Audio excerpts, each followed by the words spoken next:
নমস্কার বন্ধুরা, একটি নতুন রেসিপির সাথে আপনাদের সবাইকে স্বাগত জানাচ্ছি মেঘার সাথে বাঙালিয়ানাতে। আজ আপনাদের সাথে শেয়ার করছি রুই মাছের অসাধারণ টেস্টি একটি প্রিপারেশন, রুই মাছের বাটি চচ্চড়ির রেসিপি। গরম ভাতের সাথে খেতে এটা জাস্ট দুর্দান্ত লাগে, আর এটা রান্না করাতে কোনো ঝামেলাই নেই। তাহলে চলুন ঝটপট রেসিপিটা দেখে নেওয়া যাক। প্রথমে একটা কড়াইতে আমি 2 টেবিল স্পুন মতো সর্ষের তেল দিয়ে তেলটা খুব ভালো করে গরম হয়ে গেলে ওতে আগে থেকে নুন হলুদ মাখিয়ে রাখা রুই মাছের পিসগুলো দিয়ে ভেজে নিচ্ছি। আমি 4টে রুই মাছের পিস নিয়েছি। আর এই রান্নাটা করার জন্য চেষ্টা করবেন রুই মাছটা যাতে একটু টাটকা থাকে সেটা দেখে নেওয়ার।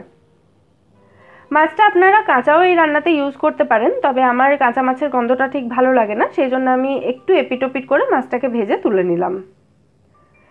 এবার গ্যাসের ফ্লেমটা অফ করে দিয়ে এই তেলকে একটু ঠান্ডা হওয়া পর্যন্ত অপেক্ষা করতে হবে। 10 মিনিট মতো অপেক্ষা করলেই দেখবেন তেলটা ঠান্ডা হয়ে গেছে। তারপরে এই তেলের মধ্যে দিয়ে দিচ্ছি আমি হাফ টিস্পুন কালো জিরে, 2টো মিডিয়াম সাইজের আলু যেরকম ভাজার মতো কাটা হয় সেরকম করে কেটে নিয়েছি, একটা মিডিয়াম সাইজের পেঁয়াজ কুচি দিলাম এর মধ্যে, 2টো পাকা লঙ্কা দিয়ে দিলাম আমি এখানে, দিচ্ছি হাফ টিস্পুন হলুদ গুঁড়ো আর হাফ টিস্পুন লঙ্কা গুঁড়ো, ঝালটা নিজেদের স্বাদ অনুযায়ী দেবেন।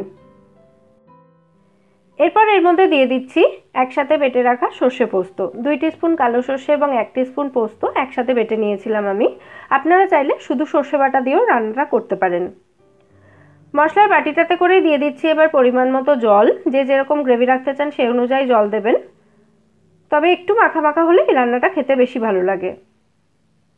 এবার দিয়ে দিচ্ছি এর মধ্যে স্বাদ মতো নুন, আরও একবার ভালো করে নেড়েচেড়ে মিশিয়ে দেব। তারপর ওপর থেকে আগে থেকে ভেজে রাখা মাছের টুকরোগুলো দিয়ে দেব। সাধারণত এই রান্নাটা বাটিতে করে করা হয়, সেই জন্যই এর নাম বাটি চচ্চড়ি, তবে আমার কাছে এত বড় অ্যালুমিনিয়ামের বাটি নেই, সেই জন্য আমি এটা কড়াইতে করেই দেখালাম আপনাদেরকে।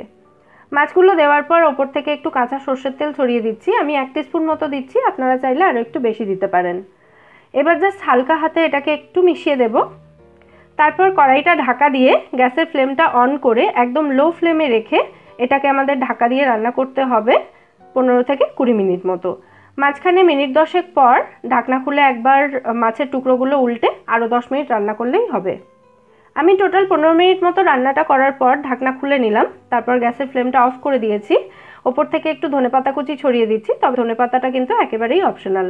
আমাদের রান্না এখানে একদম রেডি, তৈরি হয়ে গেল অসাধারণ স্বাদের রুই মাছের বাটি চচ্চড়ি। গরম ভাতের সাথে কিন্তু এটা অসাধারণ লাগে খেতে। অবশ্যই ট্রাই করে আমায় জানাবেন রেসিপিটা আপনাদের কেমন লাগলো। আর রেসিপি ভালো লাগলে ভিডিওটাকে লাইক এবং শেয়ার করে প্লিজ আমার চ্যানেলটা সাবস্ক্রাইব করে নেবেন যদি এখনও না করে থাকেন। ফিরে আসবো নতুন কোনো রেসিপি নিয়ে। সবাই সুস্থ থাকবেন, ভালো থাকবেন এবং সবাইকে ভালো রাখবেন।